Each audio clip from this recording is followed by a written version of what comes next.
Time to put on our best suit and walk into the bank, briefcase in hand. Well, dressing sharp is never a bad idea, but the key here is preparation. Banks aren't looking to play games. They want to offload these properties quickly and move on. Makes sense. Time is money, as they say. Exactly. So be ready to show them you're serious. Come prepared with a solid understanding of the market, be realistic about the property's condition, and don't be afraid to negotiate. So it's like any negotiation. You got to know your stuff and be ready to make a deal. Precisely. It's about finding that sweet spot where both sides feel good about the transaction. Speaking of making a deal, what about those foreclosure auctions you see in movies? Are those a legit way to acquire an REO property? They're definitely real, and they can be a great way to get a steal on a property. But, and this is crucial, you got to go in with a game plan. No going in blind and hoping for the best. Not if you want to come out ahead. First things first.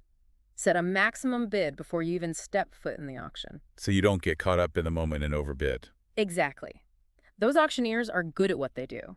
They know how to work a crowd, stick to your budget. Second, if at all possible, visit the property beforehand. Get a feel for it. See what you're getting yourself into. Exactly. Pictures can be deceiving, and you want to know what you're bidding on.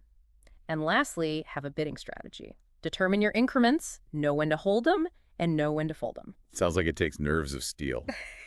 Let's just say it's not for the faint of heart. All right, so let's say we've found our REO. We've navigated the bank's requirements, maybe even won a nail-biting auction. We're officially property owners. Time to celebrate, right? Hold on to that champagne for just a bit. The real work is just beginning. Acquiring the property is just the first step. There's more. I thought we were home free. Not quite. This is where a lot of new REO investors get tripped up. Linton breaks down the post-acquisition challenges into three main categories in his book, and they're all important to keep in mind. Okay, lay it on me. What's the first hurdle we need to be prepared for? We were just talking about the challenges that new REO investors often face. What's the first hurdle we need to be prepared for? The minute you get the keys, you got to think about securing the property. We're not just talking about changing the locks, are we? Well, that's part of it, especially if the property's been sitting vacant for a while. You don't want any unwelcome surprises. Exactly. We're talking about preventing vandalism, theft, even squatters. Right. It all depends on the property and the neighborhood. So how do we do that? Linton's big on quick repairs.